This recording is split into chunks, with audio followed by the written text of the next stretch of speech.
share the videos with others, to subscribe to the Tzion YouTube site, to make comments in the comment section underneath the videos, which I really enjoy getting.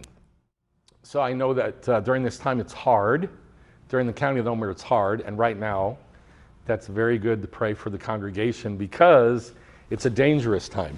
It's not dangerous like like in a few months, Bin HaMetzorim, which is when the demons are let loose. It's not like that. This is different. It's a different kind of danger, that we don't respond right to the things that God brings to us, because God brings stuff into our life to test us now for 50 days. And if it hasn't already started, it will soon start. Now, that's only if you're in the game. If you jump in the game, you are expected to play the game.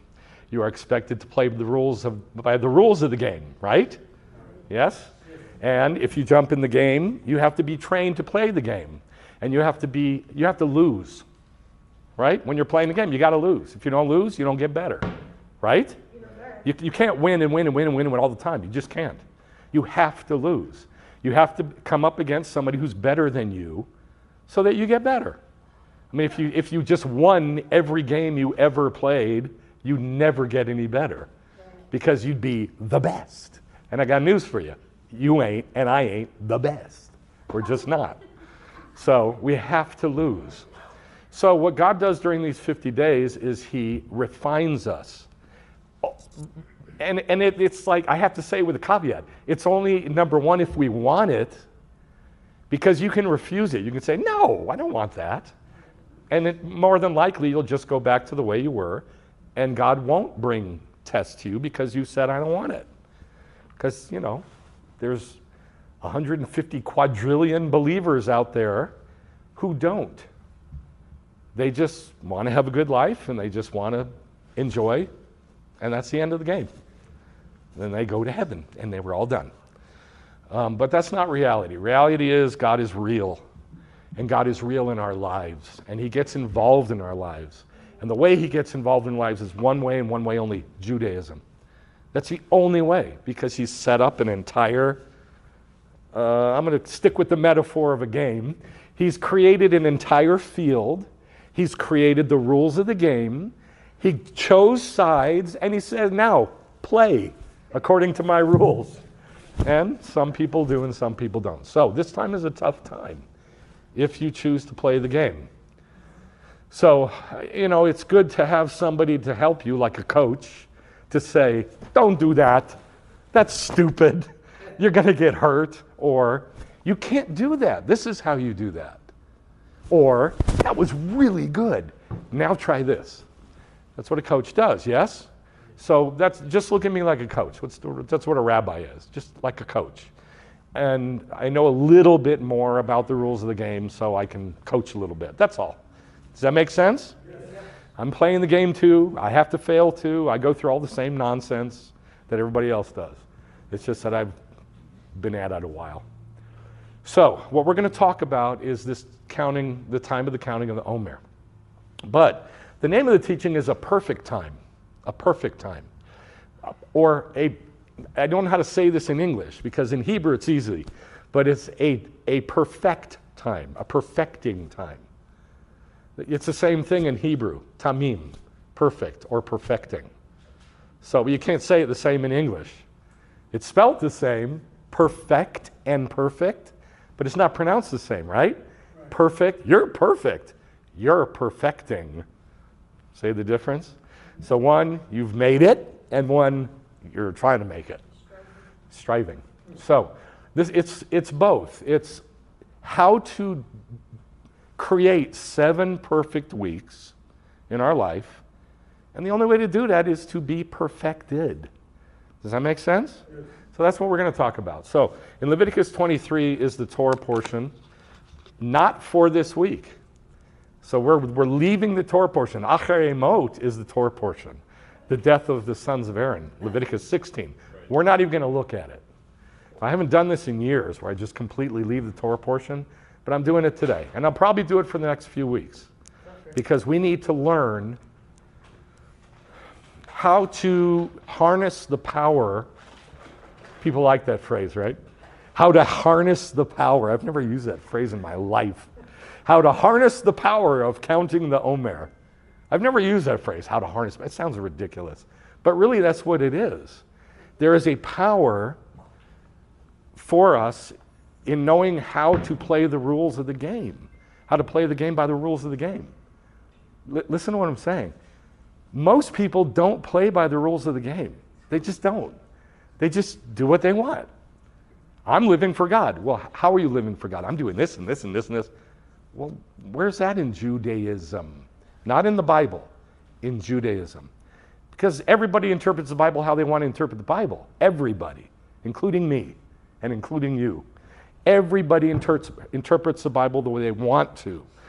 But God showed us what the interpretation of the Bible is through the sages. They wrote it all down, every bit of it. Those are the rules of the game. And most people just don't know them and they don't use them. But there's an enormous power in knowing how to harness the rules of this game, of counting the Omer. And hopefully we can learn together how to get this understanding and this power of the counting of the Omer. All right. So we're in Leviticus 23. We did this last week. We talked about why we start counting the Omer when we do. We don't count it according to the traditional count. We count it on the first Sunday after Hag HaMatzah. So we did that last week. Now that we're in the counting of the Omer, we're going to talk about the counting of the Omer. So it says, when you enter the land that I'm giving you and you reap its harvest, you shall bring the Omer Reshit. That means the head Omer. Or they translate it as first sheaf, but it's not really a sheaf. Because when you think sheaf, you picture like a gathering of wheat or barley, right? Like they get it's about this tall, and they gather it and they tie it in bunches, yeah? That's what people call a sheaf. Then they slice it down. So it's not that. It's a measurement. So it says, you shall bring the Omer Reshit of your harvest to the priest. He shall elevate, wave. In Hebrew it's tenufa. It's up and back and forth. The Omer before the Lord for your acceptance on your behalf. For your acceptance on your behalf. What does that mean? That means that God will accept. It doesn't say the Omer, right? It says your acceptance. It doesn't say so he'll accept your Omer, right? The offering. It says so he accepts you, the one bringing it. That's a huge difference.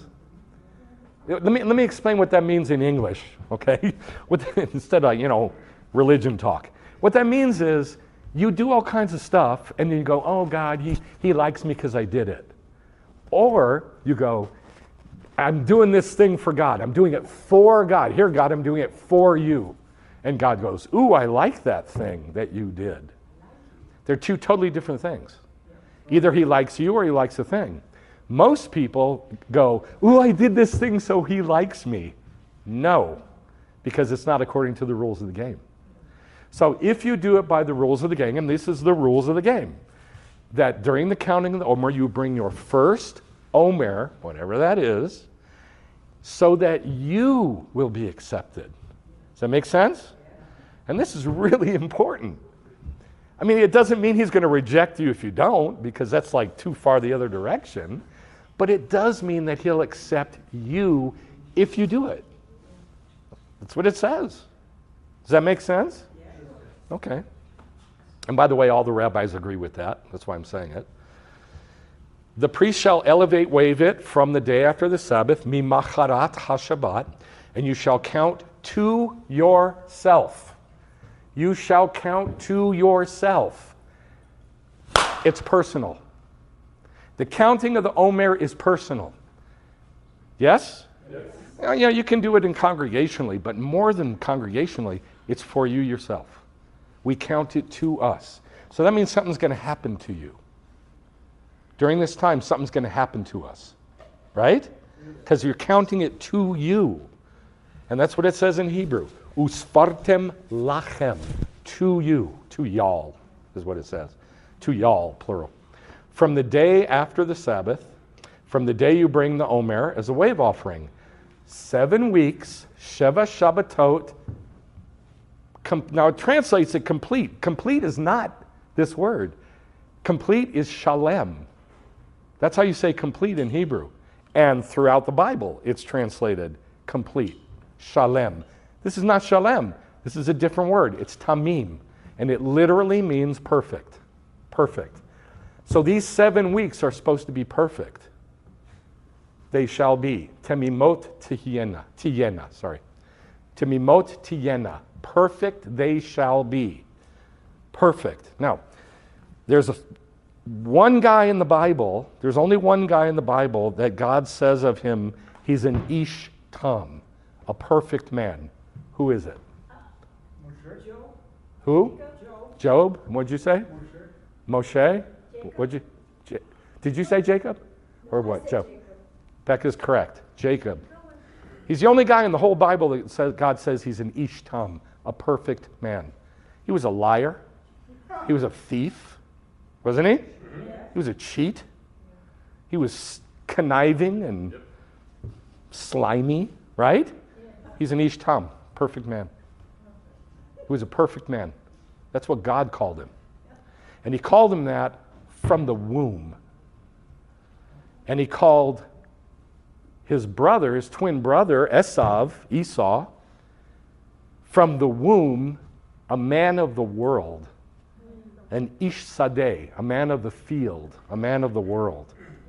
From the womb. Yeshua was not the perfect man. Jacob was. That's what the scriptures say. Now it says that Yeshua, in Hebrews chapter 5, that Yeshua was perfected by what he suffered. But it says that about everybody in the Bible. But only one guy, it says he was an ish tam. Now it says that Noah was a man who was perfect in his generations. And it says about Abraham, he walked with God and he was perfect. But the only guy it says he was a perfect man is Jacob. Why? Because he was the Jews. They were all in his seed. And he loved Judaism that was taught by Abraham and Isaac, his father. How do we know that Abraham did Judaism? You should know this verse. What? I can hear somebody mumbling it. Say it loud. Thank you, Robert. Genesis 26:5. Thank you. It says in Genesis 26:5 that Abraham did Judaism, and it calls it Judaism in 4 different words. So, Abraham taught Isaac, Isaac taught Jacob. Jacob loved Judaism. Therefore, he was an ish tam. It's another story. I've taught that many times, but that's what God wants during this time. He wants us to be like that, whatever that is. An ish tam or an isha tam, a perfect man or a perfect woman. Yes. What about David, a man after God's own heart? Doesn't say he's perfect. Never calls David perfect. Never says that he was perfect, in fact. Never. David never says it. Let's stay focused, please. It never says that about David. It says it only about one guy, Jacob. If you don't believe me, go check it. Okay? Now, our goal is not to become perfect. If you think that's your goal, you are in the wrong place. If you haven't figured that out yet. Our goal is not to become perfect. Our goal is to be perfect all the time. All the time. And it's very, very, very simple to be perfect. It's the simplest thing in the world. Do like Jacob. What did Jacob do? What did Jacob do? Judaism. I just said it 10 times. He did Judaism. He loved Judaism. So, to be perfect at any given time is the easiest, well, I shouldn't say it's the easiest thing in the world. It's not super easy, but it's easy. It's pretty easy. Do something Jewish. And for the moment you are doing something Jewish, you are tam. You're perfect. And then you're not. And I say this all the time. You're perfect. And then you're not. So the key is to do more and more and more what? Judaism. And the more you do, you fill up your life with perfect moments. perfect actions. And that's when revelation comes. When we're being perfect for that moment, for that time period, the Holy Spirit, who is the one who created Judaism, joins with the Jewish thing, with the Torah, and he teaches us. He teaches us everything about him. Or she. You could call the Holy Spirit a she. That's exactly right. I didn't want to say it because it freaks some people out. So, let's read this again. From the day you bring the Omer, wave offering, Sheva Shabbatot, 7 weeks or 7 Sabbaths, perfect they shall be. So that means it's somehow possible to be Tom during these 49 days. Does that make sense? Because that's what he says. Yes? Any arguments with this or disagreements or anything? We all on the same page? Okay. Yes? Can you explain it to us how to make it to be perfect? I just said, do something Jewish. So we're going to learn more about how. Yes. Do Judaism. Do a Jewish act. And for the moment you're doing that Jewish act, you are Tom. You're perfect. And then you're not, when you're not doing it, a Jewish act. It's that simple. Okay, you'll see more. You'll see more. Why is Sfirat HaOmer also called, its other title is filling the measure. Filling the measure. Now, anybody know how to say measure in Hebrew? No? Midah. Midah. We all have midot, characteristics, attributes. It's a measurement. A measurement. So, counting the Omer is also called, its other title is called filling the measure. Why is it called filling the measure? This is why. You can see a picture here of a guy pouring out some grain into different midot, different measurements.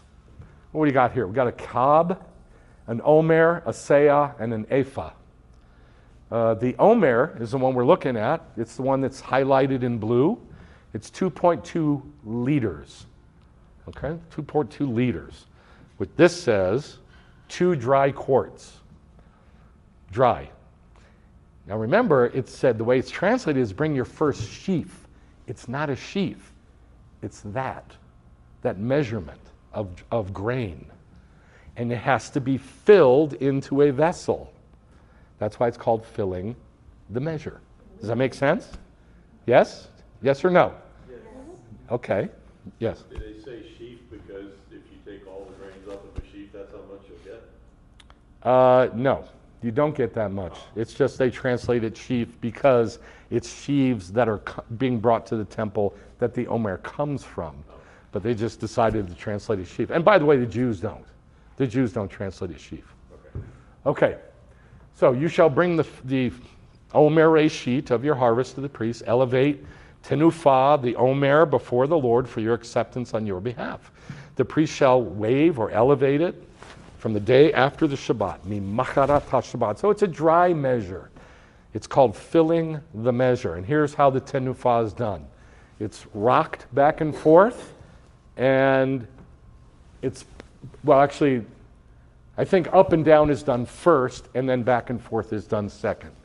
And, you know, he's holding a vessel, and it's got grain in it. How much grain? An Omer, 1 Omer, yes. So each person brings 1 Omer. That means you are worth 1 Omer. Is it perfect? That's the question. It's supposed to be a perfect Omer, right? So I'll show you how it gets perfect. And then you'll start to understand why it is during these 49 days that God is doing all this stuff to us, once you see the processes. All right? So during the counting of the Omer, these are Omer calendars. If you're smart, you'll make an Omer calendar. I haven't had time to do mine yet. I'm going to do one because I am horrible with calendars, horrible with dates and calendars. I'm awful at it. You know, most human beings, they're smart. They look at their phone. They put stuff in their calendar on their phone. I just won't do it. I guess I'm old school. So I'm going to make myself a calendar, an Omer calendar. There's some here. But we have to do it with our counting. Because remember, we're not counting according to the traditional count. So that's what I'm going to do. So, two things. Number one, usfartem lachem. It says you shall count it to yourself. That makes it personal. That's the first thing. It is personal. And the rabbis all say that. It is personal. You count it to yourself. It's an individual personal act. Number two, it's Shabbatot Tamimot, which means perfect Sabbaths. The process is done to the barley harvest, and then the wheat harvest, perfect the grain so that it can be a perfect Omer. Make sense? Okay. Now let's look at the prayer again. I love this prayer now. I didn't love this prayer. I never really examined it or studied it until this year. And I'm 63 years old this year. And this is the first time I've been a believer 42 years. 42 years, I think. And this is the first time I've ever really studied this prayer. So now I love it. Let's say it again together, okay?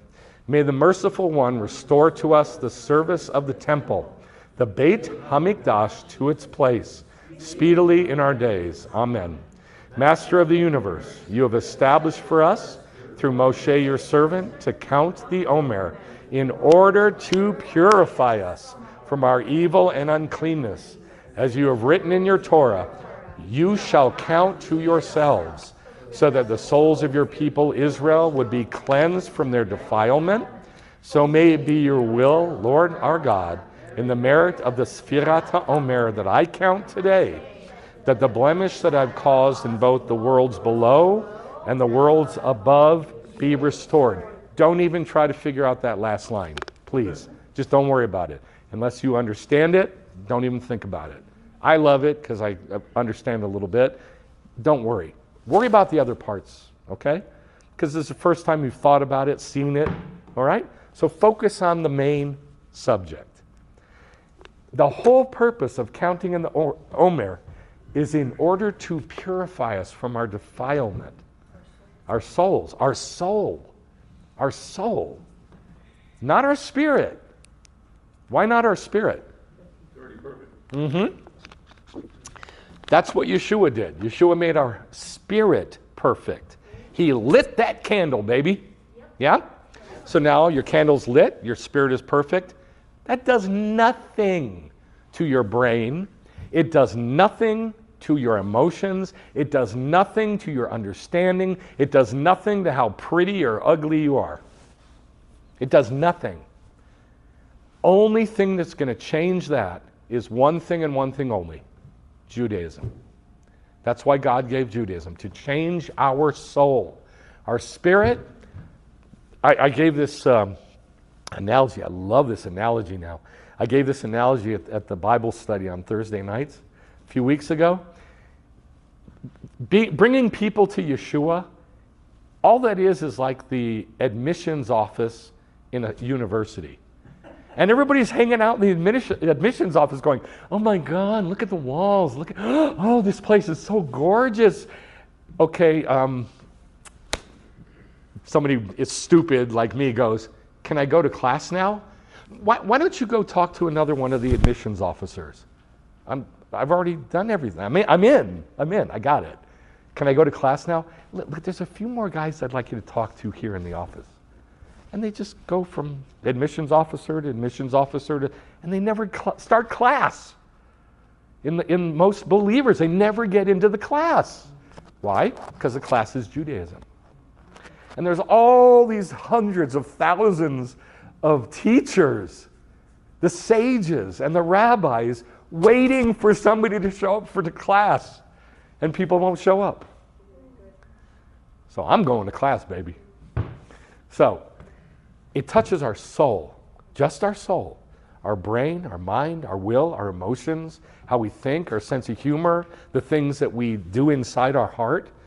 That's Judaism. That's Judaism's job, to fix and change all that. Not Yeshua. Yeshua's already done his stuff. That's to get us born again so our spirits are alive. Done. Now what? Now you start learning. In order to purify us from our evil and uncleanness, you shall count to yourself, so that your people Israel be cleansed from their defilements. All right. This is amazing. So, how is it done? Here's how it was done. This is from Mishnah, Menachot. Mishnah is a set of, there's 6 orders in the Mishnah. So there's like 6 books, and then another book that's an index, so it's like 7 books. They're about this thick. You can buy them. You can buy a set. I have a set. And it's how Judaism is done. You can read the Bible, but that doesn't tell you how the Bible was done. It doesn't.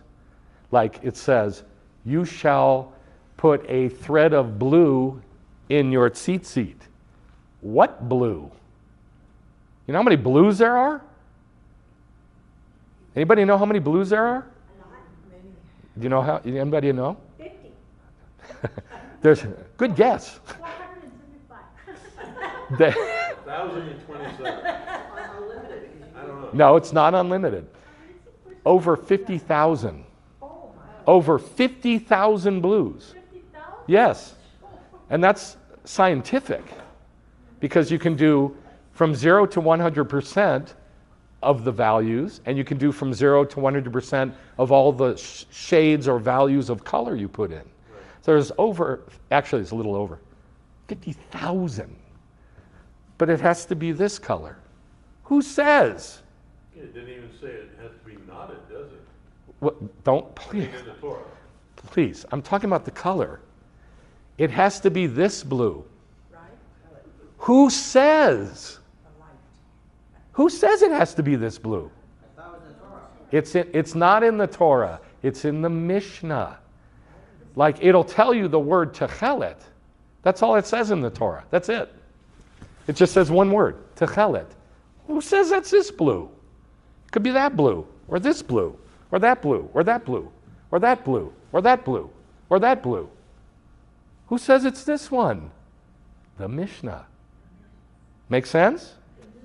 And every other detail of Judaism is like that. We're told how to do it, when to do it, how not to do it, what not to do, where not to do, who not to do with, how to do, who to do it with, where to do it, in the Mishnah. That's why the Mishnah is important. It's the how-to book. Does that make sense? Okay. Here's how they did it. They reaped it. They reaped what? The grain. The barley.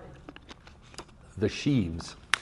This is where the sheaf thing comes in. They had a big parade at night, and they'd go out into the field that they had specifically sown with the barley that was going to grow up right around this time, Passover time, and the priests would go out with a sickle, and they'd ask questions. They'd ask questions 3 times, like, with this sickle, is the sun down? Stuff like that. And then when he'd cut down these sheaves that are already tied up for him, then they would have this big parade and take the sheaves up to the temple. Everybody praising and singing and stuff like that. So when it says it, that's what it's talking, that's the it. They reaped it and put it in the baskets and brought it to the temple court. The sages say they used to thresh it with reeds and stalks of plants, that the grains should not be crushed. Now look at this. Prior to parching the kernels, they would remove them from the stalks by beating them with soft, moist reeds and with cabbage stalks. What's cabbage stalks going to do? So this is in a different part of the Mishnah that I found. So the kernels would not be crushed. Menachot 66a. It's a different part of the Mishnah. But isn't that interesting? Cabbage stalks and moist reeds. That ain't going to do much, is it? Is it? Well, it should help separate the grain. Yeah, but it's not how threshing is normally done, is it? No. You guys know how threshing is done? You beat it.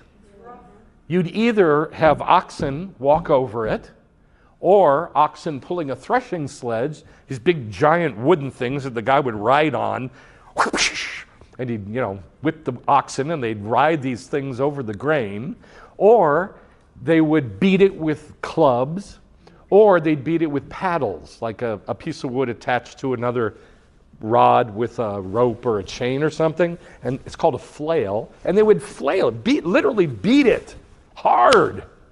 That's how threshing is done. But not in this case. In this case, it's done with soft, moist reeds and with cabbage stalks. Isn't that interesting? But it's still beating it. It's still beating the husks off. So it's a kind form of doing it. It's a kind form of doing it, that's right. And then they put the grains in a copper tube or a bronze tube. The tube was perforated so that the fire should prevail throughout all the grains. They spread it out in the temple court. It doesn't mean like there, I've spread it out. It's not what it means. It means they would throw it up in the air with these shovels, and the wind would separate the chaff. That would blow the chaff into a pile, and the regular grain would drop into a pile. That's what spreading out means. So they would spread it out in the temple court, letting the wind blow over it or through it. They put it in a grist mill and remove from it 1/10 of an ephah. What's 1/10 of an ephah? Just take a guess. An Omer. That's what an Omer is. A tenth. An Omer is 1/10 of an ephah, which was sifted through 13 sieves. Now this was done every single day of the 49 days. This is us. This is us. It's only us if one Omer equals one person. Does that make sense? If one person equals one Omer, and this is done to every Omer, this is us. That's why this is a hard time. It happens every day. It happens every day for 49 days, if you want it to. If you don't want to be perfected, go somewhere else. Because there's 1 million people. What am I saying? There's a quadrillion people who are not in this game. So, threshing is separating the heads from the stalks. It was done like you can do threshing actually like in a little tiny bit of grain just with your hands, like that, and that's also called threshing. If it's just a little tiny bit, that's what Yeshua and his Talmidim were doing when they were going through the wheat fields, and it says they got grain in their hands, and then some of the Pharisees and Sadducees and Essenes were fetching at them saying, how come they didn't wash their hands first? Which is, by the way, a valid question. Because they were threshing. And that's what they were talking to them about. Rubbing with hands or with a flail with sticks, or treading or mashing with oxen, sledges of wood, etc. Other ways to do it. Winnowing is separating the grain from the chaff. That's the inedible garbage. Chaff is like you can't eat it. It's husks. It's really ugly around the grain. And so these are the processes that were done. First was harvesting. Who did the harvesting? Evangelist. What are you talking about? I never said a word about evangelists. Who went out to harvest the grain? The sheaves, the priests. Thank you. So first it was harvested by the priest. Then it was threshed with what? It was stalks and reeds. What was it threshed with? Stalks. Come on. Cabbage stalks and moist reeds. And then it's roasted in, like the chili roasters? They're like a drum, and they rotate them around and around so the fire touches all the chiles. You know what I'm talking about? It's got holes in that metal cage. That's what this was, only a little smaller, about this big. And they'd put it in there, they'd roast it, and then it's winnowed. Winnowed, that's throwing it up. Yeah? And the wind blows the chaff away. And then sifted through how many sieves? 13. Okay, those are the processes. Now, this is taught in detail in the book of Ephesians. But when people read this, they have no idea what they're reading because they don't know the key clue words that are in this that clicks a Jew's mind off to go, oh, that's counting Omer terminology. Oh, so is that. So is that. And that's how it is. It's like 7 times in this passage that there's a counting of the Omer terminology here. But if you don't know the terminology for the counting of the Omer, it just reads like some spiritual, amazing, otherworldly thing. But it's not. It's very down to earth, and it's very rooted in Judaism. So, it says in Ephesians chapter 4, there's one body. That's as far as you need to go. Now, reading this, you might start immediately thinking, counting of the Omer. Why? One body. Why? One sheep? Not sheaf. No, ma'am. Not sheaf. What's the word? One Omer. One person equals one Omer. One body, one human body equals one Omer. Now, you may not come up with that, but you might. One body, one Omer, one spirit, just as you too were called in one hope of your calling, one Lord, one faith, one mikvah, one God and Father, but to each of us, to who? To each of us. That means every single person. Every single person. To every single person, to each one of us. Now, this word is tricky. In Greek, it doesn't work. In Hebrew, it's simple. But the word for grace and gift is interchangeable in Greek. So I don't know if this says grace or gift. I don't know. It could be either one. To each one of us, a gift was given. According to the, what does it say? Measure. What's measure in Hebrew? Midah. And we fill the measure. Counting of the Omer is called filling the measure. Filling. So maybe he'll say the word filling too. Maybe. According to the measure of Messiah's grace or gift. Therefore it says, when he ascended on high, he led captive a host of captives. Where did that come from? No, it's not. This is Paul teaching from Judaism, and he's talking about one immersion, one faith, and there's a measure of Messiah's gift, and everybody gets a gift, just as it says. When he ascended on high, he led captive a host of captives. What does that have to do with the subject? Doesn't it look like weird, like it came out of nowhere? Yeah. It's just... In the Old Testament. Oh, of course it is, but what does it have to do with the subject? It just looks like it's totally disconnected. I'll show you how it's connected. Host of captives and gave gifts to men. Doesn't say that in the passage. It says took gifts in men, which I will show you. Took gifts in men so that he might, look, fill. What is the other terminology of counting of the Omer? Filling the measure. So now we have both words, measure and filling. Okay? I'll show you about the gifts in a moment. And he gave some from who? Some from who? Each one of us.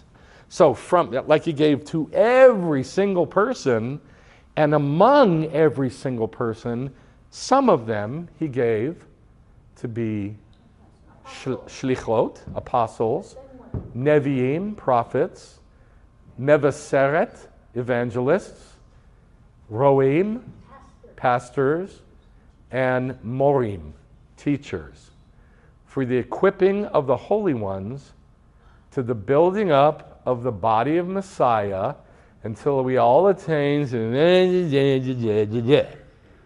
This is where I get lost. It's just like, what does this have to do with anything? To the knowledge of the Son of God. And then he comes back. Now they translate it mature. It's not mature. It's perfect. Check it in Greek if you don't believe me. It's perfect. How do we say perfect in Hebrew? Tam. Tam. Remember, the 7 weeks are supposed to be Sheva Shabbatot Tamimot. Perfect. Yes? We are supposed to be perfect during these 7 weeks. Make sense? That's why he's saying this. till we all come to a knowledge of the Son of God, to a perfect man, an Ish Tam. Who was the only Ish Tam? Jacob. To the measure, there's the word measure again. To the midah, to the measure of the stature, which belongs to the, look at that, fullness, filling of the measure. Now, any Jew reading this goes, well, that's about the filling of the measure. I mean, it's just absolutely no doubt.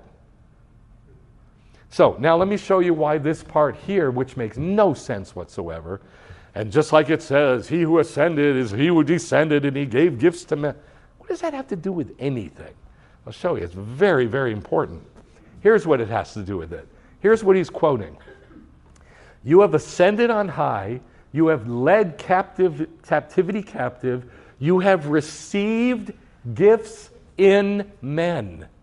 Not given. It's taken. Kach means to take. Kach. You have taken. Here it is in Hebrew. If you don't believe me. It says, lekachat, to take, matnot, gifts, ba'adam, in men. In men. In men. Yes? Yes. So, he's taking gifts that are in men. And this is the part I like. He says, you've ascended on high, you've led captivity captive, you have taken gifts in men, indeed the rebellious, stubborn idiots, so that the God Yah may dwell. May dwell where? In the stupid, idiotic, rebellious. I like that part. Isn't that cool? So, in other words, there has to be something in the stupid, idiotic, rebellious jerk for God to work with. That's the Omer. That's the measure. That's the midah. That's the gift. Now, I'm going to say this again.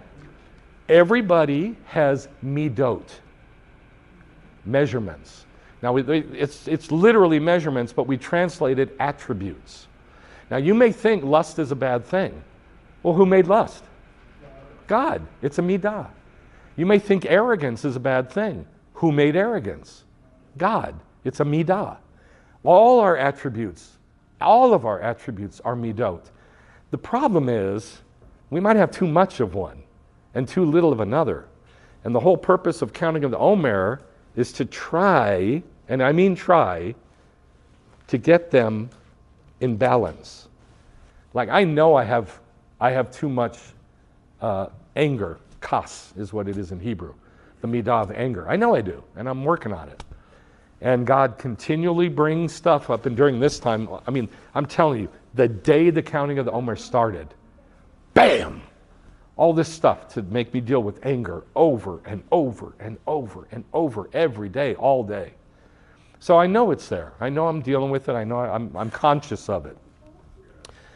You know, your trip might be something else. I'm sure it is.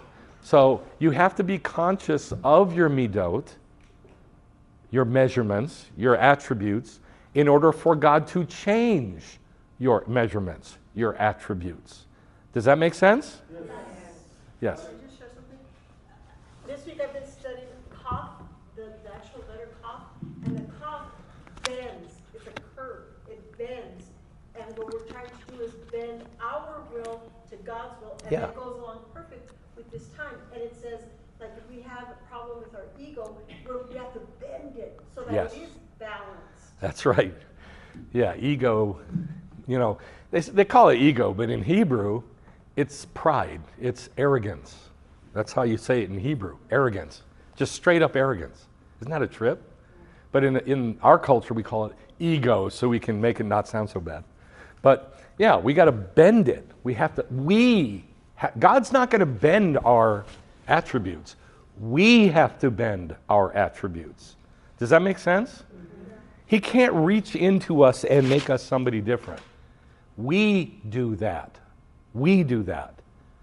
We change our attributes by doing Jewish stuff. And then the Holy Spirit gives us a revelation, and then we by our own will make the change. Does that make sense? I'm not saying it's easy. I'm just saying if you understand it, at least that's step one. Yeah? That's all I'm doing right now is step one. Okay. Now, why? Why? Why all this? Because God wants to dwell in Ba'adam, in the rebellious, idiotic person. That's why. And it says, Va'asu li mikdash v'shachanti betocham. Create for me a sanctuary, not so I can dwell in that thing, but so I can dwell in them, betochem, which is what the rabbis say this means. I found it before I saw that the rabbis said it, thank God. The Lord showed me. But then I saw that all the rabbis say the same thing. He said, build this, Jews, so I can dwell in you. Well, that's what the gifts are for. That's what the gifts are for. So we're going to look at that verse again in a minute. That passage in Ephesians. We're going to look at it again. So, how is the Omer a perfect time? It's a perfect time for 3 reasons. Number 1, because we perfect ourselves as we count. Just like the prayer said. Yes? Yes? You remember what the prayer said? Anybody remember what the prayer said? You have to say yes if I'm asking. Okay. To count 7 tamimot, perfect weeks. So the wave offering, 7 weeks, complete, perfect, they shall be. To perfect ourselves and the body together. Now this is the tricky one. This is the tough one. When you're living with other human beings, I know I'm preaching to the choir, everybody knows this. You know, we're like porcupines. And we just never say the right thing with each other. Never. You know, once in a great while we get lucky and we say something decent. But for the most part, that is not the case. We say everything wrong, we do everything wrong, and we tick each other off, and we're, you know, I won't even bring it up. Anyway, so it's constant when you're living with other people. Now that's what a congregation is. If we're really going to be a congregation, we gotta live with each other, which means we have to help perfect each other. And this is the thing nobody wants. Nobody wants to go, okay, I'll listen to you tell me what my problem is. And I don't mean the rabbi. I mean everybody. I mean everybody. Okay, I'll listen to you tell me what my problem is. What am I doing wrong? Nobody does that. Nobody. I can't even get people to listen to the rabbi, let alone listen to each other. But this is what we're shooting for, to help perfect each other. And it's done a certain way in Judaism. I mean, I know you've heard this taught, and they always make it sound generic. We must show love to, and forbearance unto each other. God bless you. Goodbye. That's the end of the story. But Judaism tells you how, in specific. And that's what we're going to look at. So let's look at this verse again in Ephesians, this passage again. Let's look at it now, understanding that it's talking about the counting of the Omer terminology. Yeah? Yes? Does that make sense? Tony, does that make sense? Yes or no? Okay, good.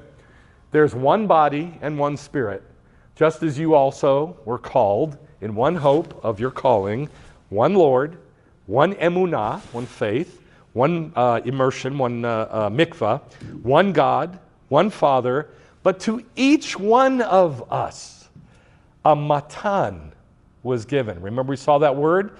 God wants to take matanot, take gifts from Adam, from men. Yes? That's what it's saying. To each one of us, there's a gift given, a matan, according to the measure of Messiah's grace, or giving. Therefore it says, when he ascended on high, and he led captive a host of captives, and gave gifts, or took gifts in men, that he might fill everything. Fill what? Fill all things. What does that mean? What is he filling? What's he filling? The measure. the measure. The Omer. The Omer. So he might fill up the Omer. All of the Omers. And he gave some. Here's how you do it. Here's how you do it. Because some are shlichot, apostles. Some are neviim, prophets, seers. And this is from everybody. Believer and unbeliever. And this is the part that bothers believers. You ever seen, I don't know, they all got all kinds of witches and people who listen to the dead and what are they called? What are they called? Soothsayer. Yeah, but they don't call them that on TV. What do they call them on TV? Psychics and all that stuff. They're not believers, but they are prophets. They see the other world. They're prophets. They're not born again. They're stupid as rocks, but they're prophets. Yes? That's not the issue. The issue is God gave to everybody a gift. And if you can figure out what their gift is, maybe God will speak through them to you. I can tell I have to give an example. I can tell I do. Here's an example. Long ago, when we were young and stupid, well, at least I was young and stupid, we made a trip across the country and the transmission dropped out of the car while I'm driving. And I got no money. This is before cell phones. I got no phone. I got no money in my pocket. I have no credit card that I knew of. Eileen was squirreling one away, I believe. But I didn't know. I had no money. Yes, squirreling one away. So she was the responsible one. I had nothing. I got little babies in the back of my car. Sun is starting to go down. Transmissions dropped out of the car. I'm in a town I don't know. Don't know anybody in the town. I don't know what to do. This was in Louisiana. This is in Louisiana, by God. Baton Rouge, Louisiana. That's right. Stop it. So there we are in the middle of nowhere. I don't know what to do. So it was a miracle. I won't tell how the miracles happened, but we ended up with our car at a car shop through miracles, absolute miracles. But we don't have any money. And I'm supposed to go teach in a church in Florida tomorrow, the next day. It's just not going to happen. So there was a big pile of seashells, I remember, and our babies were running up and down playing with the seashells. Like this little mountain, they're running up on the hill, having fun. While Eileen and I pray, because we don't know what to do. So we pray, because we don't have cell phones. So we have to depend on God instead of cell phones, which we did. And so we pray, and a hooker walks by. Dirty. She was dirty. Blonde, I remember. Not a dirty blonde. She was dirty and a blonde. So she walks by, she's a hooker, and she told us what to do. You know why? Because we talked to her. She said, "What's wrong?" Because she could see something was wrong. So we told her. And she told us exactly what to do. In detail. Just like we could have Googled a YouTube video and gotten the same information. It was amazing. Because we accepted her in her gift. And she gave us the info. She broke it down for us. I won't tell you what her gift was. It doesn't matter. But we accepted her. And this can happen if you can figure out people's gifts. And without judging. Yeah, because we judge everybody all day long. That's all we do. But if you can kind of move that aside for a second and accept somebody in their gift, God will talk to you. He will. He will. He'll give you all the info. But you got to not judge. You got to listen. And this is how we, by some people being apostles, and some being prophets, and some being evangelists, and some being pastors, and some being teachers, This is how we equip the holy ones for the building up of the body of Messiah until we all attained in the knowledge of the Son of God to a mature, perfect man, and ishtam. This is how we do it. This is how we perfect each other. Make sense? Okay.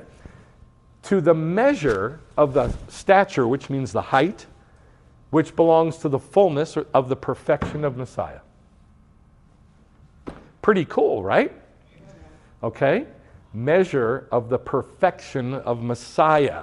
So that means that in the Bible, somewhere there's got to be where there's an Omer that's perfect and it equals a human. Make sense? Where you can look at a Bible verse and go, hey, it says one person equals one Omer. Does that make sense? Yes? Yes? It looks like some of you it does and some of you it doesn't. I'm trying to be as clear as I can. One Omer equals one human. There's got to be a verse that says that. Here it is. Exodus 16. When God gave the manhu, which means, who is he? That's what manhu means. Who is it? Doesn't mean what is it, it means who is it. Gather of it every man as much as he should eat. You shall take, what does that say? Therefore each person has one Omer. See why you can't translate it sheaf? According to the number of persons each of you has in his tent. And when they measured it, madad, that's an attribute. Everybody has midot. And those midot fill up the measure. Yes? They fill up the Omer. When they measured it, when they madaded it with an Omer, he that gathered a whole bunch had an Omer, and he gathered just a tiny bit. It became magically an Omer. Therefore, every human being equals one Omer. Now, how are you going to make it into a perfect Omer? That's the trick. And so God sets aside this time, 49 days, to test and test and test and test and test and test and test. Not once a day. Once a day if you get it the first time. But usually not once a day. Until you work on that midah. So here's what you can do. You can say, God, I don't know what my midot are. I don't know what my attributes are. I just don't even know. Okay, that's fine. Ask him. And just say, God, show me what my midot are and what I need to work on.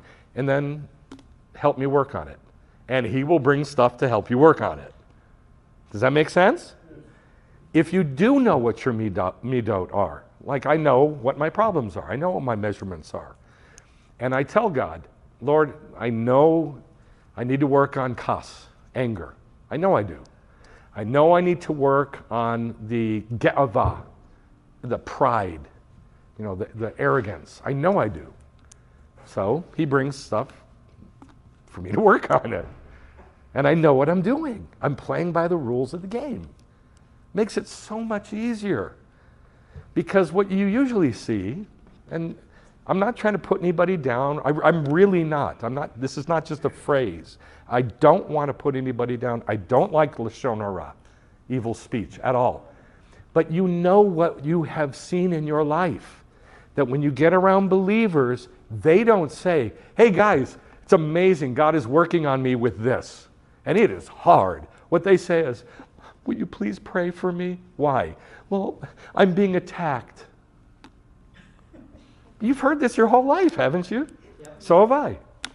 It's not an attack. 90% of the time it's God trying to fix something in you. Only you don't know the rules of the game. That's all. But if you learn the rules of the game and you know what he's doing and why he's doing it, it makes it so much more bearable. It's not easy, but it makes it so much more bearable. Okay? I'm not going to tell you it's easy, because it's not. Yes? I was thinking about the dream that Joseph had pertaining to his brothers, and they were sheep, and Very good. So, like, which is what I was saying earlier. Yeah. about the, Let me get it on. Oh. Very good. Joseph's dream, he saw his brothers as Omer, sheaves, and they bowed down to his sheaf. They were bowed. And yet when they heard the dream, they did not receive his gift. You know, saying, Right. hey guys, this is Okay, I don't want to go any deeper with that because that is a beautiful, beautiful example. The Omers bowed themselves in the dream. That's what we got to do. We got to bow ourselves. You know, oh Lord, help me. You know, Lord, make me bow. God ain't going to do that. He doesn't make us bow. It's an act of our will to say, you're right, I'm wrong. It's an act of our will. He's not going to do some, hocus pocus magic and make you magically bow unto his glory. That's ridiculous. We do it. We do it. So I want you to understand we have to do this with each other. Can we turn the lights off, please, Robert? Okay, so let's look at the processes again. First of all, the verse says you shall count to you personally. Yes? Yep. From after Shabbat, from the day after the Omer of the wave offering, 7 Shabbatot, perfect they shall be. Until the day after the 7th Shabbat, you shall count 50 days. All right, so during those 50 days, it's going to be trial. I was going to say trial and error, but it's not trial and error. It's trials, rubbing, testing. So let's look at it again. They reaped it. Okay, now, so think about the processes. Apostle, prophet, evangelist, pastor, teacher. They reaped it. Somebody cuts it down. They put it in baskets and brought it to the temple court.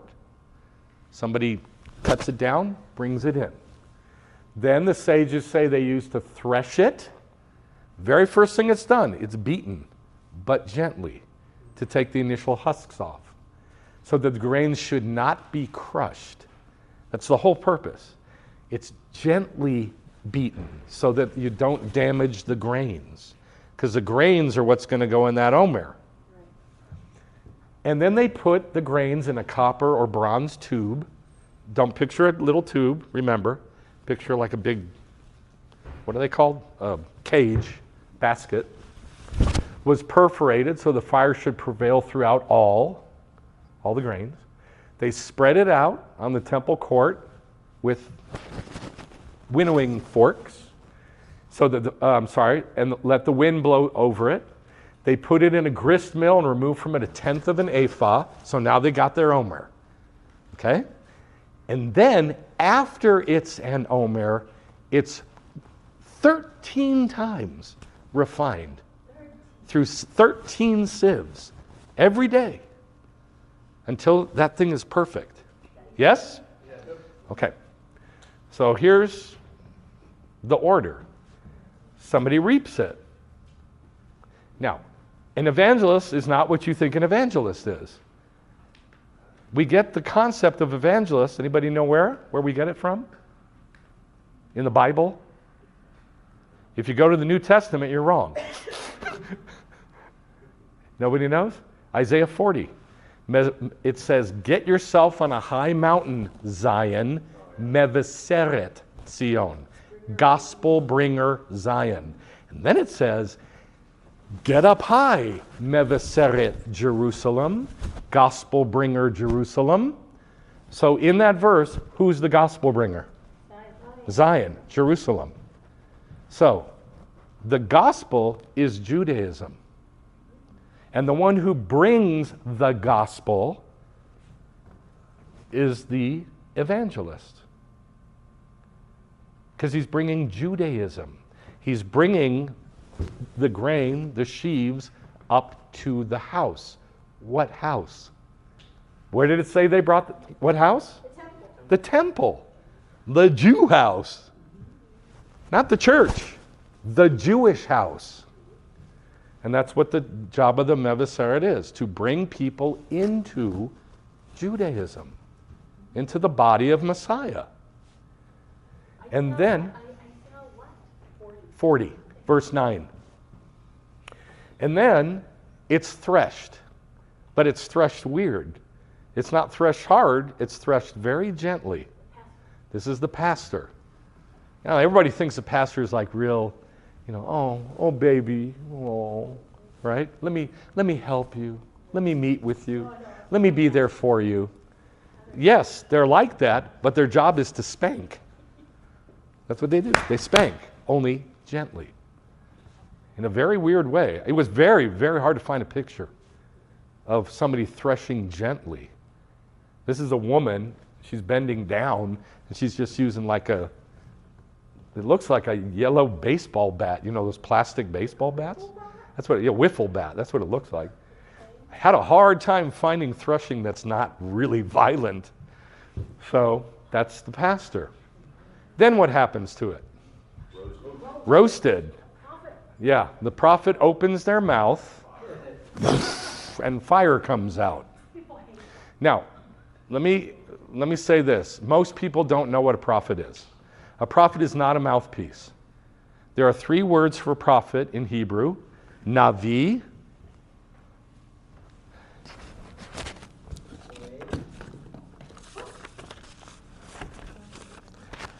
Navi, Roe, and Chazon.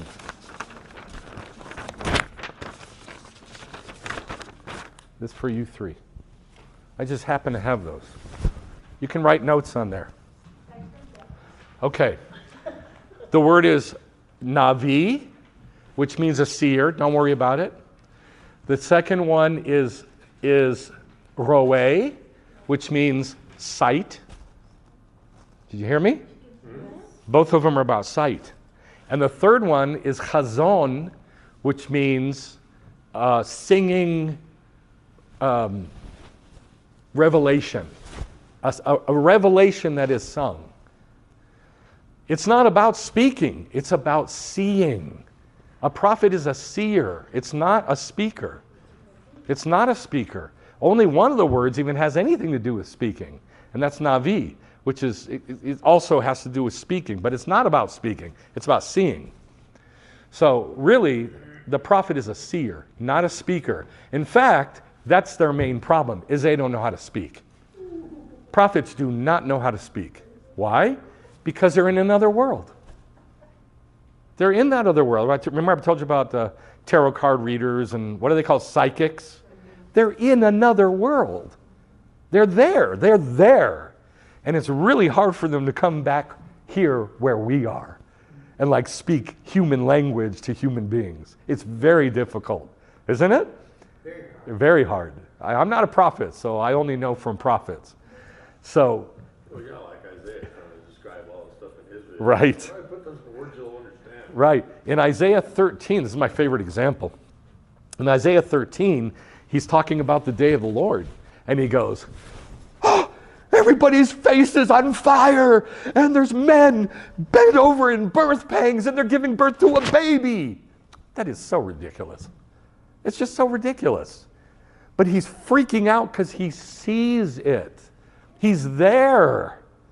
So, prophets, like Eileen, is a prophet. It's very hard for them to use human language and speak human words to human beings.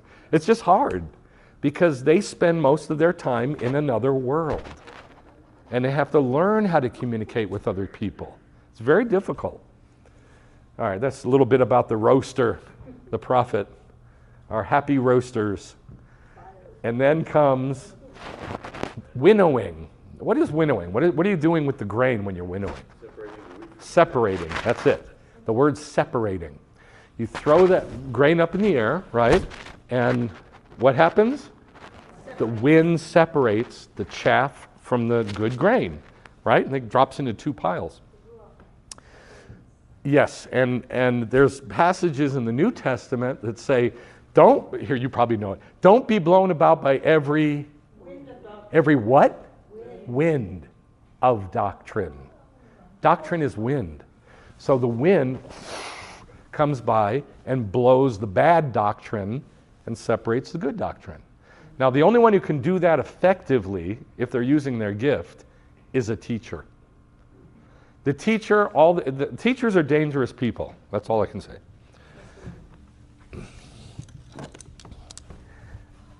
They are dangerous, not as dangerous as an apostle, but they're dangerous because all they care about is the information. They are focused on the information. You could be bleeding from every orifice in your body, but if you say the wrong technical thing, that's all they care about. No. The real technical thing, that's all they care about. Because they have to separate good doctrine from bad doctrine. They're driven from the time they're babies to do this. So they're very dangerous. And they are brutal. They're brutal.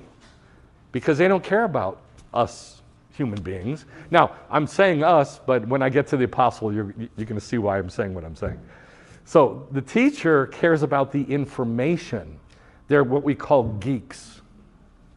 They walk around with pocket protectors and highlighters and pens and pencils and notebooks and iPads and phones and stuff like that.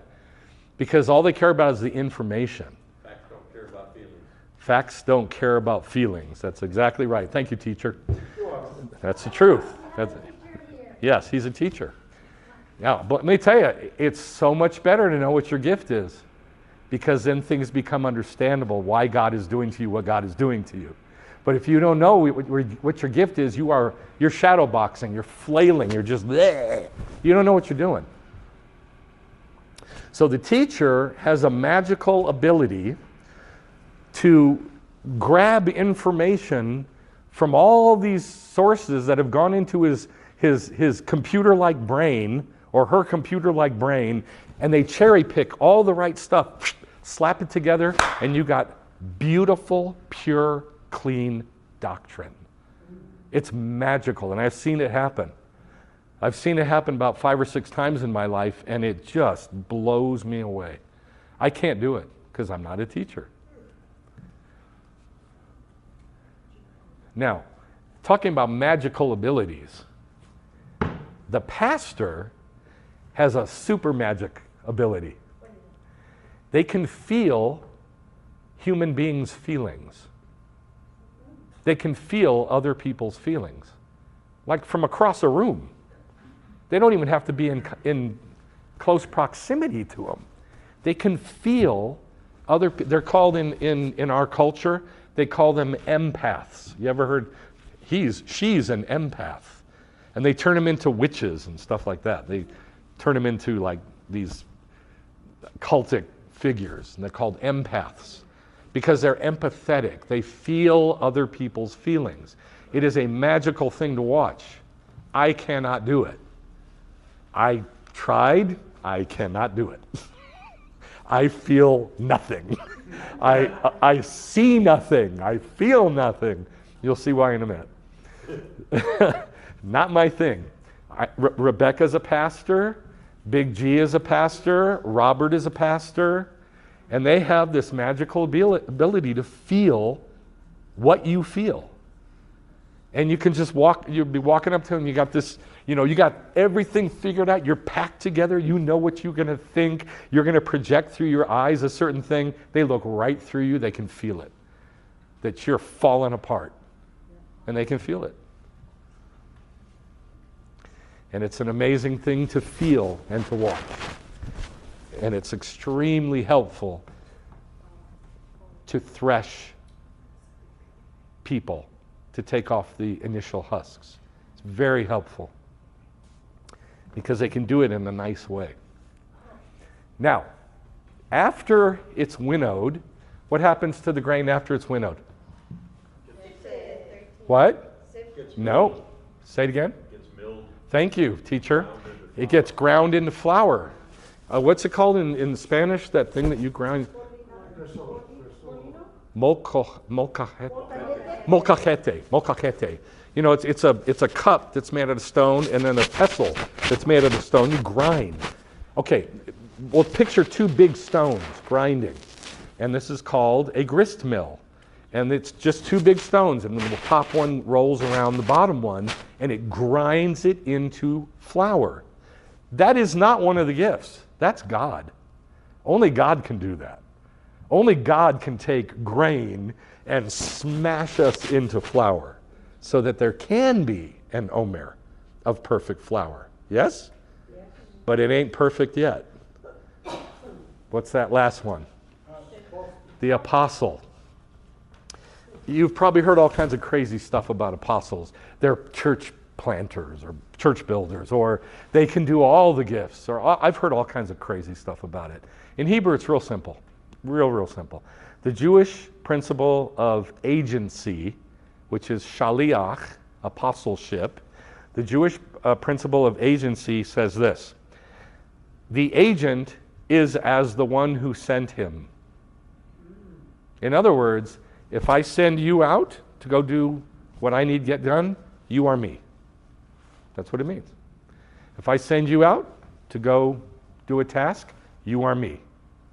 You're me doing it. The agency of the apostle is the one who is sent is the one who sent him. Yes? Yes. So that's why Yeshua said, I and the Father are one. If you've seen me, you've seen the Father. He was saying, I am God's shaliach. I'm him. I'm doing his thing. Okay?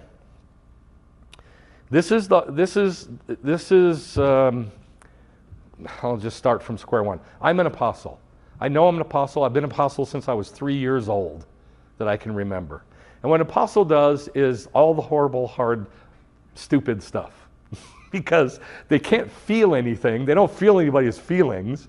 They don't see anything. I've never seen anything my whole life. I've never had dreams. I've never had visions. I never see things that prophets see. Nothing. And I've been so jealous about it. But I have the ability, this magical ability, just like all apostles I've ever met, have this magical ability to think in order. From big to small. From fast to slow. Or slow to fast. From big to small. From tons of things together into one thing. It's order. It's called order. From like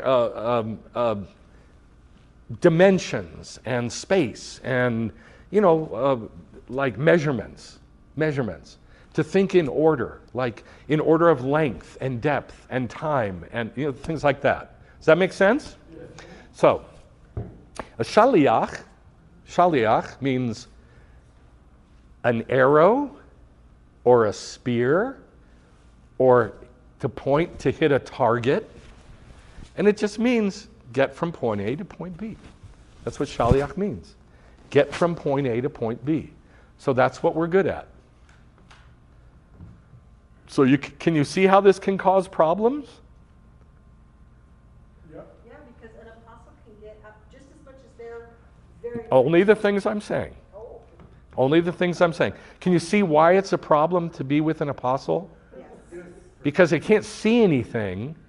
They can't feel anything. And they're certainly not after the information.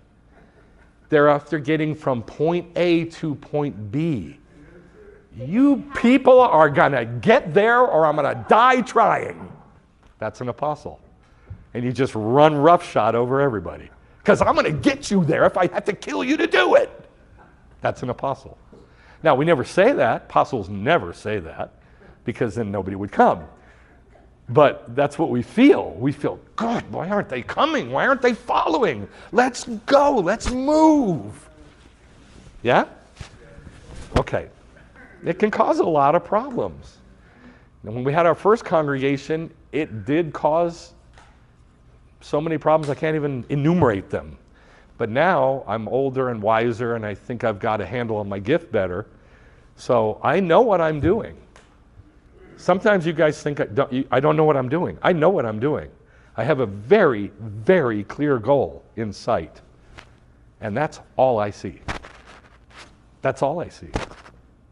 I don't see the detailed steps how to get there. I don't know. I don't really care. What I care about is us getting there. How am I going to get you there? Because that's what's important. That's what a shaliach is. Does that make sense? Paul was an apostle. Can you see why he suffered the way he suffered? He didn't care about people. People think he did. He didn't. He cared about getting the body to that goal. Yes? Okay.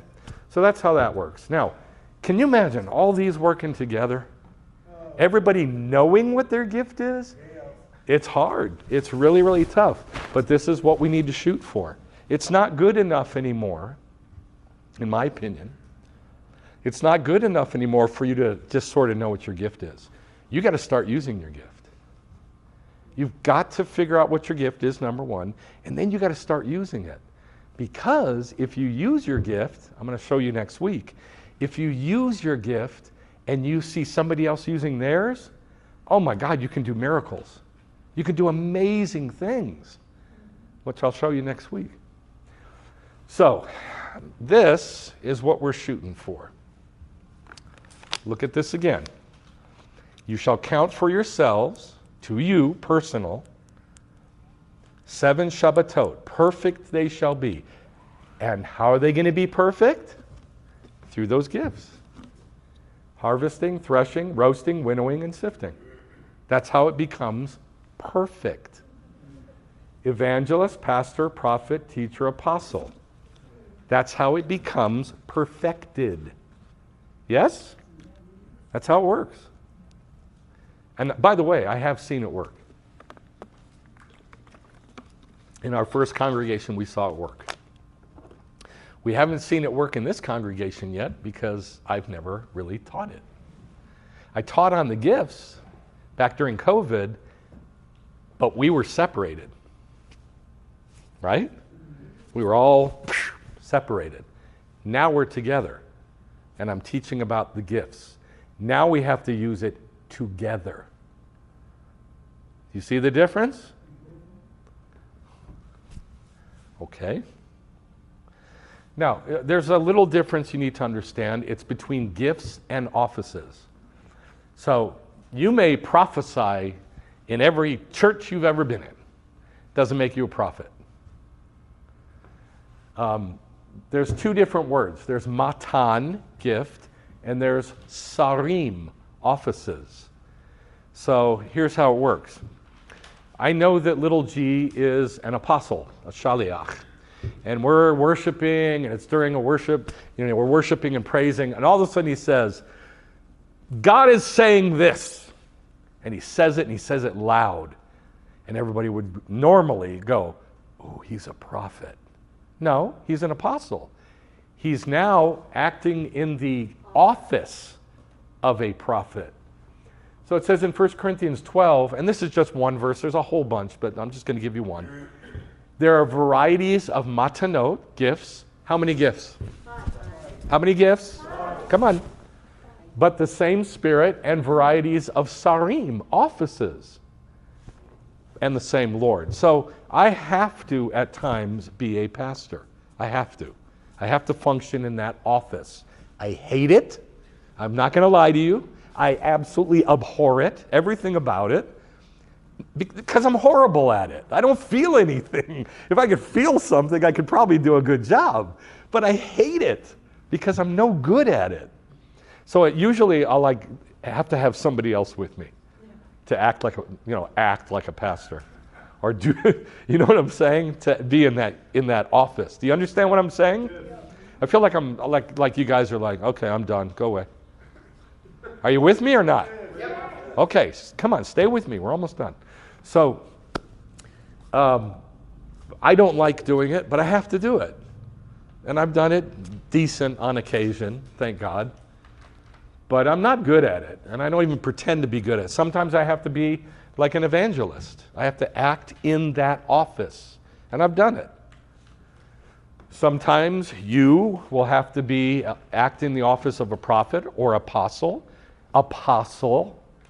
and sift and sift and sift and sift somebody, even though you're a pastor. Oh, how horrible, huh? Ugh. Right, Big G? Sometimes you have to do that. Whatever the Holy Spirit needs to do, make yourself, it does hurt, but you got to make yourself available for whatever the Holy Spirit needs to do. And don't leave it up to somebody else. You do it. If you see a need, do it. Does that make sense? Yes. Don't keep your mouth shut. Use your gift and step into somebody else's office if that's what has to happen. Okay?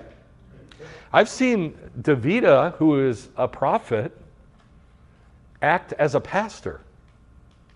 Step into that office. I've seen her do that several times. I've seen Eileen step into the office of a pastor many times. And as a teacher. I've seen that. Many times I have to act as a teacher, step into the office of a teacher. I am not a teacher. I'm not. Not even close. Okay. And remember this. To each one of us was given. That means you have a gift. And you better figure out what it is, or else you can't use it. It's not, there's no magic. I can't come up to you and pray, oh, Holy Spirit, reveal with this person's gift. It doesn't work that way. You have to figure it out from the descriptions that I've given you, and then do your own study to figure it out. Okay, so let's look at this prayer again. Now it should hopefully start to make sense what I'm telling you. Hopefully. Master of the universe, you've established for us through Moses your servant to count the Omer in order to purify us. Now does that make sense? Yes.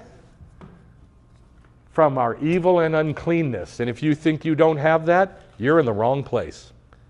You need to go with people who also think they have no evil and uncleanness. And I say this all the time. I wouldn't put it past me. Nothing.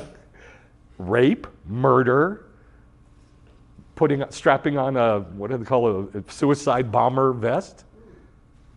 I wouldn't put it past me. I wouldn't put anything past me because I'm a human. Humans are evil.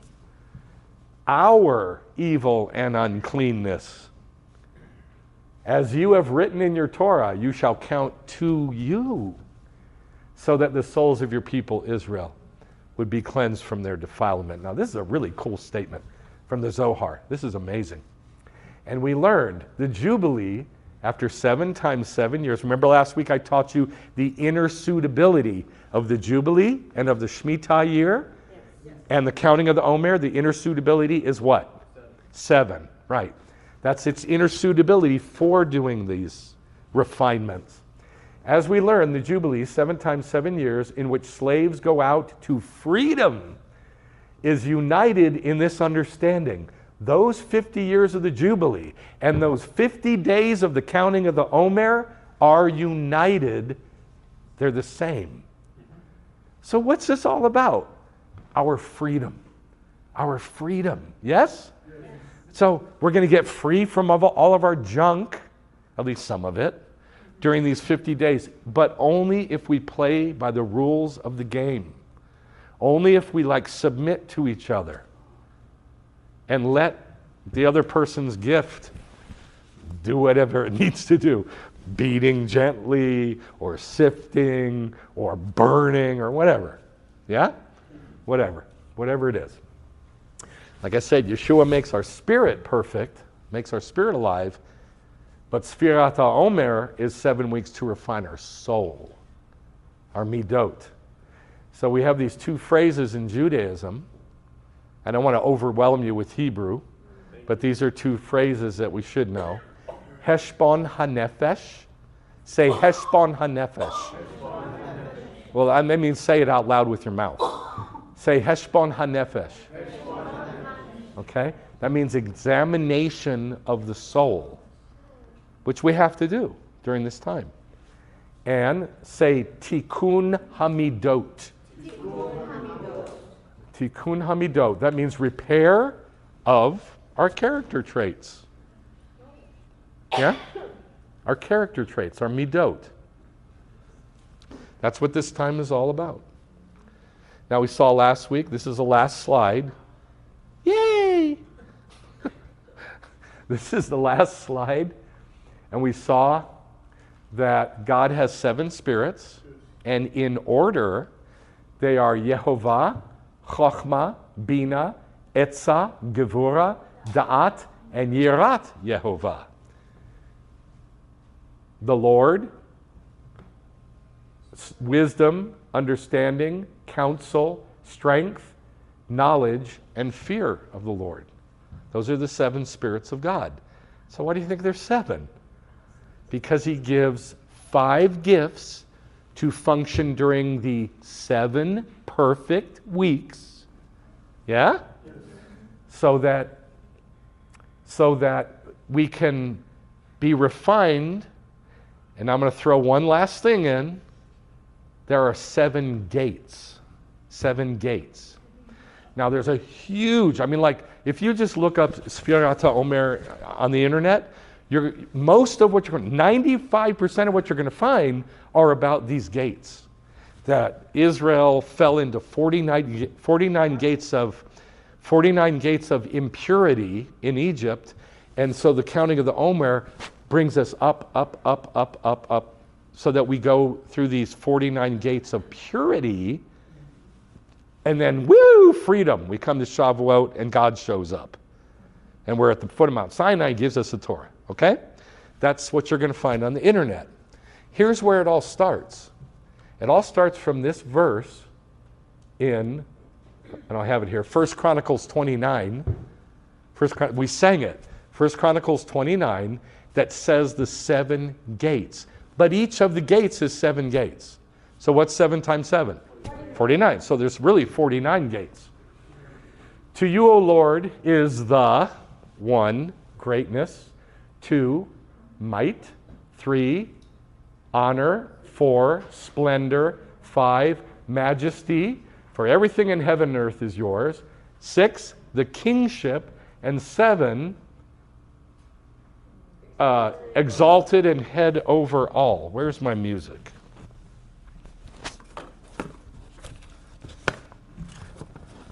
So in Hebrew, it's here.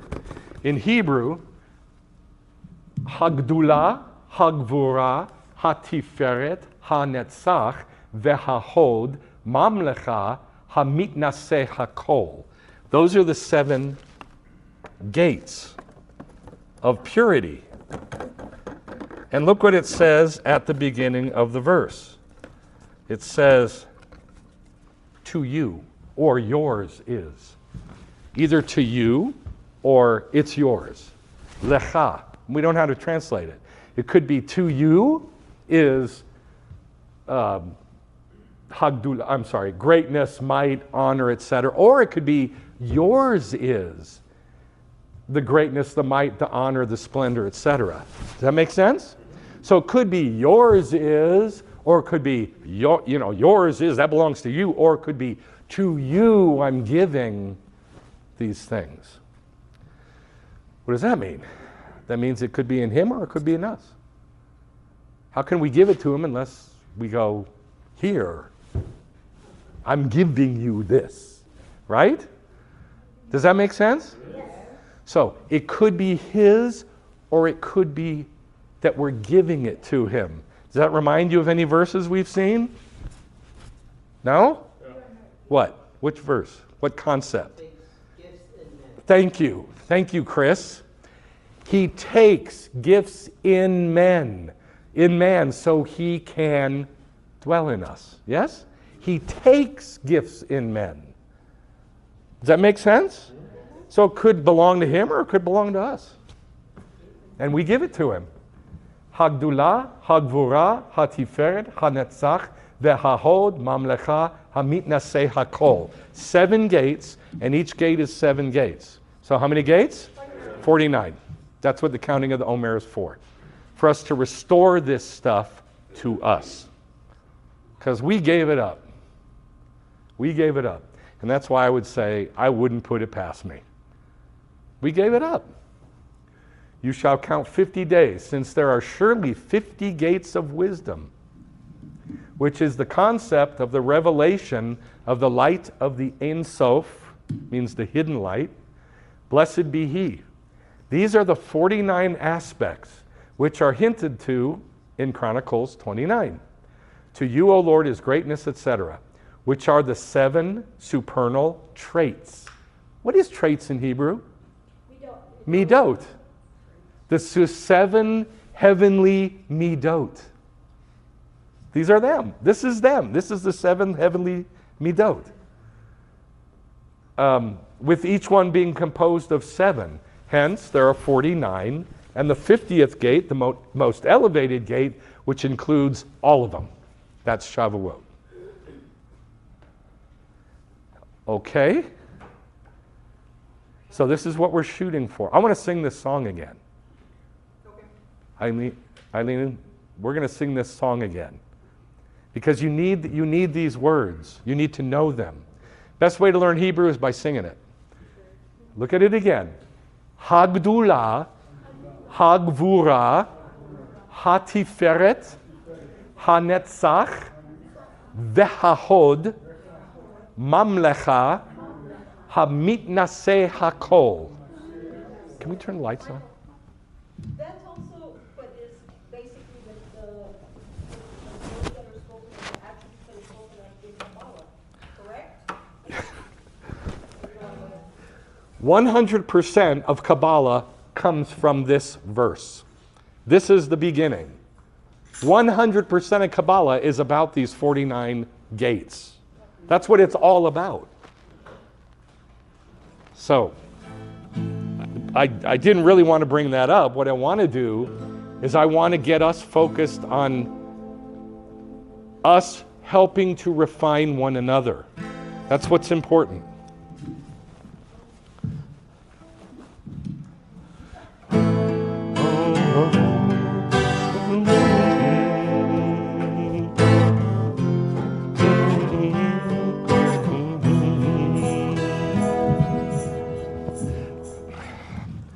Lecha Adonai, to you, Lord.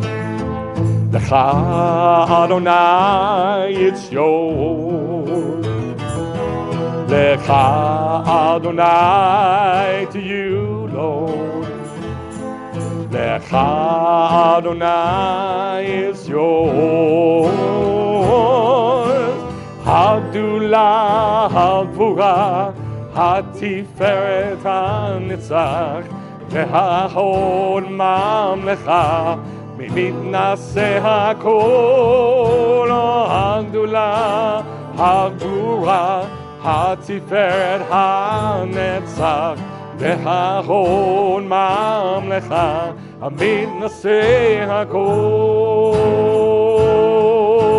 Greatness, might, and honor, splendor and majesty, kingship exalted over all.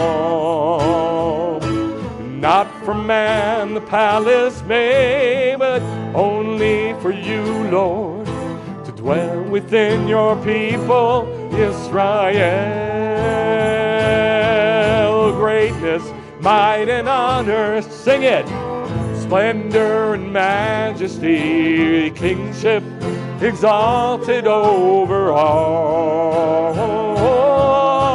Not for man the palace made, but only for you, Lord, to dwell within your people, Israel.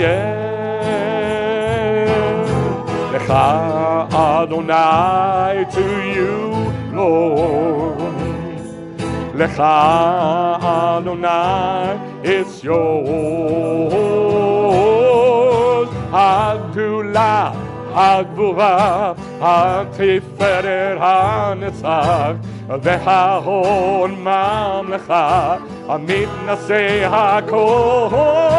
Hagdula, Hagvura, Hatiferet HaNetzach, Vehahod Mamlecha, Mitnaseh Hakol. Hagdula, Hagvura, Hatiferet HaNetzach, Vehahod Mamlecha, Mitnaseh Hakol. Hagdula, Hagvura, Hatiferet HaNetzach, Vehahod Mamlecha, Mitnaseh Hakol. Oh, greatness, might, and honor, splendor and majesty, kingship exalted over all. Oh, not for man the palace made, but only for you, Lord, to dwell within your people Israel. Oh, greatness, might, and honor, splendor and majesty, O kingship exalted over all. Oh, not for man the palace made, but only for you, Lord, to dwell within your people Israel. A sanctuary dwell in Israel, to dwell within your people Israel. Oh, a sanctuary dwell in Israel.